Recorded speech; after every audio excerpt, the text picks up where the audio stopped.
It's the 2010 UCI World Road Championships here in Geelong. The best riders in the world are here. Fabian Cancellara, Cadel Evans, Karsten Krohn, Simon Gerrans. But it's not just about the riders. There's so much to do for the whole family. The Mapai Centre is here, the Shimano tent, so much to see.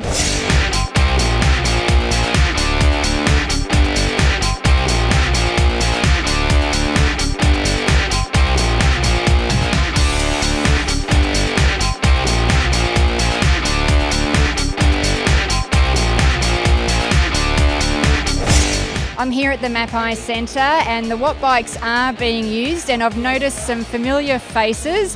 We have Neil here. Neil, how are you going? And the World Championships, it's fantastic, isn't it? It certainly is. The venue, the crowd, the organisation, how close you can get to the riders, it's brilliant. How are you travelling on the Watt bike today? Well, I'm not exactly dressed for it, but I love training on these things. They give you so much feedback and help you adjust your cycling as you're going, and it's very good for your technique and so much data to look at. Fantastic. Well, someone that does know a lot more about the Watt bikes is Hamilton Lee. He's the physiologist at the AIS, and we're going to have a quick chat to him to find out more about it. Hamilton, hello and welcome. And now tell us about the Watt bikes. The AIS are using them, and how have they helped to develop the cyclists? They've just supplied our training bases with, kitted us out with the Watt bike, so all our athletes hop on it, be it rowers, cyclists, team sport athletes. They use them for warming up, cooling down. They're one of the few bikes that give you power output feedback, which is the key to exercise intensity. So they find that quite useful because it's the ultimate measure of exercise intensity. I managed to bump into Reese Gillett from the Virgin Blue RBS Morgan's team. Reese, you've been using the Watt bikes. Now, Reese has been quite injured this year, but I know he's been using them in his rehab. Tell us all about it, Reese.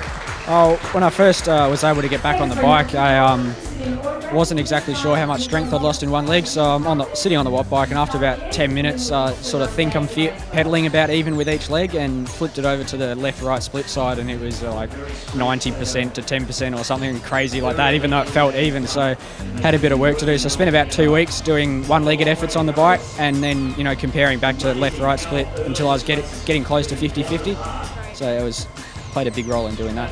Fantastic. And now you're back on the road, and you had a hit out in the warm-up race before the World Championships. How did that go?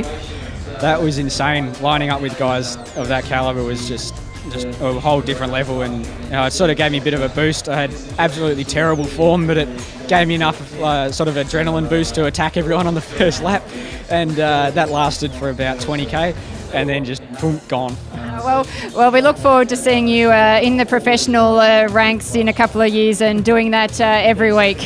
Thanks very much. Well, it's with great pleasure to introduce the head of the Mapai sport in Italy and an international coach, Aldo Sassi. Aldo, how have you been finding the World Championships in Melbourne? Hi. It's an extraordinary day, an extraordinary venue. And also the course is not so easy how was judged at the beginning. Well, it's fantastic that you've been able to make the trip here to watch Cadel. So do you think that he will be able to defend his jersey? I think that on this course would be very difficult for him, because he is a rider that needs course high demanding.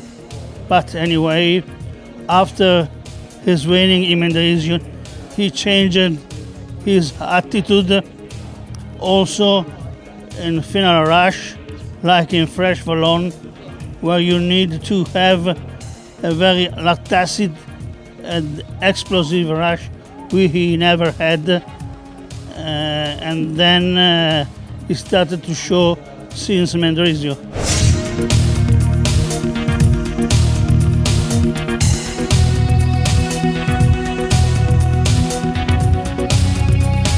Another aspect of the 2010 UCI World Road Championships is you can come down to the Melbourne Star Tent and try out the new Oppies on the bikes here. And I have Susie to tell us more about it. Give us some more information about the Oppies. Yeah, the Oppie bikes, Melbourne Star ran a competition for people to test ride the bikes, and the winners of the competition came down and were given these bikes for a day to ride around the Ride the World's public event. And how did they find it?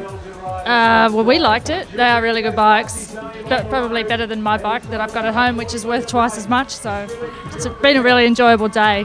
Why would you say it's so much better? It's actually just really easy to handle. It's a much better bike, and take your hands off the handlebars a lot easier, and it's stiffer on hills. More effort gets you up the hill faster. We've had a pretty long ride today. We've probably done 50 Ks all up, and I don't feel quite buggered yet.